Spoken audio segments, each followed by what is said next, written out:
Hey there, wargamers. This is Justin from AMPServices, and I finally got my hands on the Wave 9 X-Wing ships. So I'm going to be doing some unboxing slash reviews of the Wave 9 ships. They're not going to be immediately tactical slash build reviews because this is my first time looking at the ships. So this whole review is going to be slightly off the cuff because I haven't looked at it yet, other than laying out the parts here in front of us. So before we get started, if you haven't already, please be sure to like and subscribe, help grow the channel. I really appreciate all the support. And now let's jump right in. So first and foremost, let's talk about the cardboard stuff here. This is pretty standard. If you are ever going to get into X-Wing, or if you are new, don't throw away any of this stuff. You'll regret it. Especially don't throw away these, because if you ever get the dial upgrades, you will need that. You'll see we've got 3 different double-sided pilot plates, which is pretty cool. But other than that, pretty much standard on that front. For the other piece here, we've got the dial, and let's check out this bad boy. Now, immediately looking, he's limited on his speed 1 maneuvers, but he does get tight, hard turns, which is really good. Only 3 red on the dial, which is really good, and 6 green.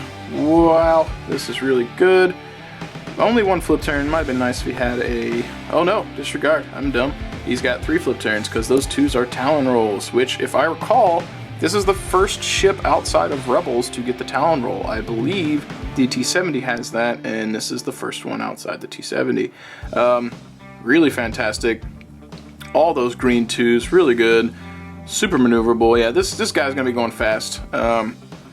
Kind of reminds me of a TIE Advance or TIE Interceptor, TIE Advance, one of those, very similar, except for the Talon rolls. I'm digging them. This is not a bad looking dial, and plenty of green. Like, you get stuck in a point where you're stressed and you need to shed some stress. You got plenty of green maneuvers to do it with that are still going to keep you where you want to be, or at least get you out of harm's way if need be, or give you some options. Not a lot of red to begin with, and the only time you're getting red is if you're doing a maneuver that flips you around in some way. So not bad. Dial's looking pretty good for this bad boy. Now that we have looked at the cardboard elements, let's go ahead and pop this ship over here. Look at them. Paint job is pretty good. I'm digging it. It looks very aggressive. Not the paint job, but the ship itself looks pretty aggressive. Almost like the fuselage here. Almost looks like a Y-wing. If you cover that, it looks like a Y-wing.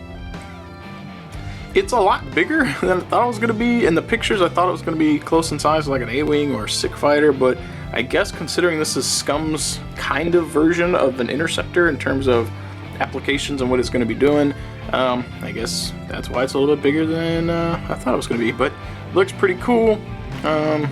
Definitely cool looking little ship. Nice sleek profile. Alright, so we have established that Fantasy Flight has their paint game on lock and looking pretty good. Let's talk about the upgrade cards that come with this ship. I typically like to do the pilots first, but this ship only comes with 2 upgrades, and I think that's the only real complaint I would have with this ship, is you only get 2 cards, or 2 upgrade cards, which I kind of feel like, I want more. I want my cake and I want to eat it too sometimes, especially with some of the other kits you get from Fantasy Flight, but it is what it is. So first and foremost, you get this really snazzy elite pilot talent called Fearlessness, Scum only. When attacking, if you are inside the defender's firing arc at range 1 and the defender is inside your firing arc, you may add 1 hit result to your roll. Holy crap! This ship already comes in with 3 attack dice. If you're at range 1, especially in like a jousting type of situation, going head to head with an X-Wing or an Interceptor or TIE Fighters, this guy gets to add a hit to his result. You know, and you're already rolling +1 for being at range 1 with the ship, so he's got 3 base attack dice, +1 for being range 1, and +1 from this. That's 5 freaking attack dice. Holy crap, and one of them is an auto hit from this. This is silly. For 1 point, like, unless there's some elite pilot talent you absolutely need, like veteran instincts or something like that maybe, this is silly. I don't know if I would take veteran instincts over fearlessness. This is badass, to be perfectly honest. It is great. It's unfortunate there's only 1 in the box. You'd think Fantasy Flight would have gave you 2 of these because they know that it's going to be popular, but you know, it is what it is. The second one, and yeah, this is really going to reinforce me feeling like this one should have been a double. we get this Protectorate Star Fighter title, 1 point. When defending, or if you are inside the attacker's firing arc and at range 1, and the attacker's inside your firing arc at range 1, add 1 evade result. Yeah, I would almost never not run this if I had the points. Like, if I didn't have the points, I'd make points. This is badass too. If you're at range 1, you're getting all those attack dice, and then you have increased chances to survive their onslaught back. If they shoot first, you have this to help mitigate the damage, and if they shoot second, you've already shot them up. If they somehow survive, you have this to try and help you get out alive. Now, I think this is really good. I would almost never not run this. This is really good too, but the fact that this is only usable on that ship, and this is usable by a variety of scum ships, and we only got 1, makes this less of a value. I think 15 bucks for ship's not bad, but 1 card that is only usable on that ship, and then you get a card that's usable on a variety of ships, and there's only 1 of them. In terms of buying this for upgrade cards, you kind of get the short end of the stick there. But that's neither here nor there, I guess. You know, if you want the ship, you're going to buy the ship, I guess. I just think there could have been an extra card. That's just me. Alright, let's get this out of the way real quick. Never throw things away. I always keep at least 1 of each one of these little reference cards they give out. Each unique one, that is. And when there's new players that show up at the local game store that I run X-Wing at for the shop, any of these I have extra, I try and give them like a play set, or at least what I have. I'll give them 1 of each different kind I have, so they have a little deck of reference cards to learn different abilities. So these are nifty to have. I always keep them, and I think most players should, because they help you, especially if you're not familiar with the Talon rule, for example, and you haven't used it. This tells you how to do it, and you don't have to go reference any crazy book. You just use the card. I get the most use out of these with bombs and stuff like that people don't use very often. So that being said, keep them, have 1 of each, and if there's new players, hook them up. Now let's look at some pilots. There are a bunch of pilot cards here, and this is cool. We're going to start with the ace, or at least the highest pilot skill. This one's name is Finn Ryu, however you say that. Comes in at pilot skill 9. Stat line here: 3 attack, 3 evade, 4 hull, no shields. The lack of shields kind of isn't very nice, but I think they're making this a high risk, high reward type ship.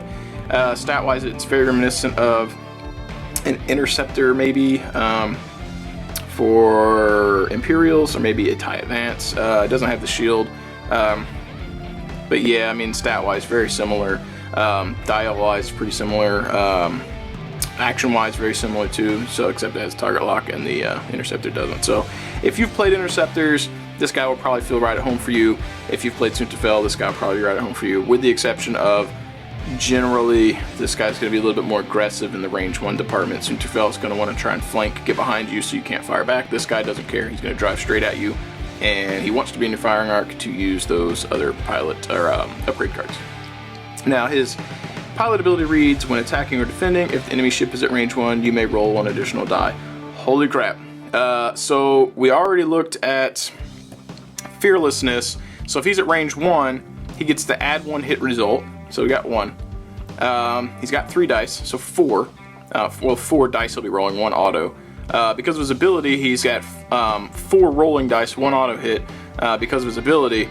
And because he's at range 1, he already gets 1 innately. So this guy's got 5 dice to roll attacking at range 1. And if he's got fearlessness and the arcs are set up right, he adds 1 hit. That's 6. That's 1 auto hit and 5 dice added onto it. That is insanity. That is absolutely insane.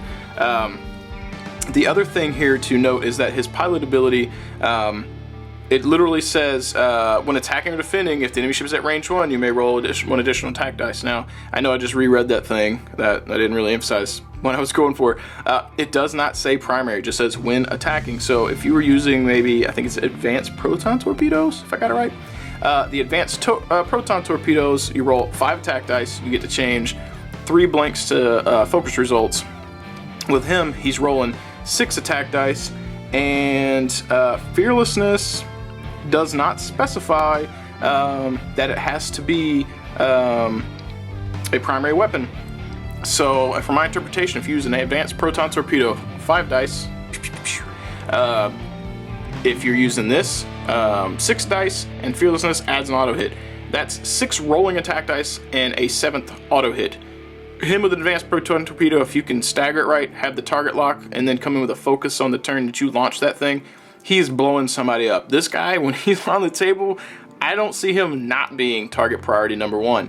The other thing that's really cool about him is it says attacking or defending, so he rolls an extra additional dice when attacking and defending. So if you're using the Concord Dawn title here, he gets to add a evade result, and he gets an extra evade dice. So at range 1, he's rolling. If he's defending at range 1, he's got 4 evade dice because of this ability.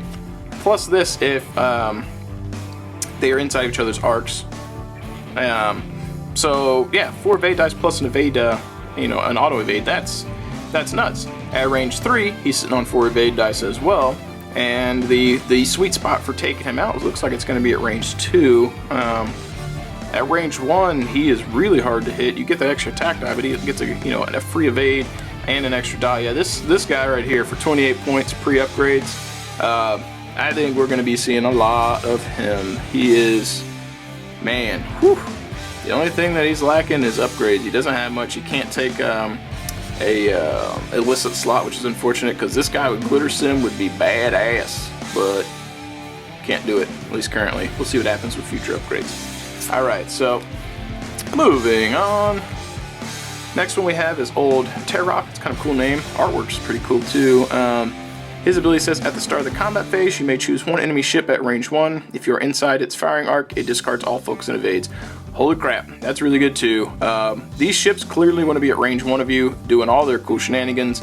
This right here, if he's at range 1 of Sunterfell, Sunterfell is done.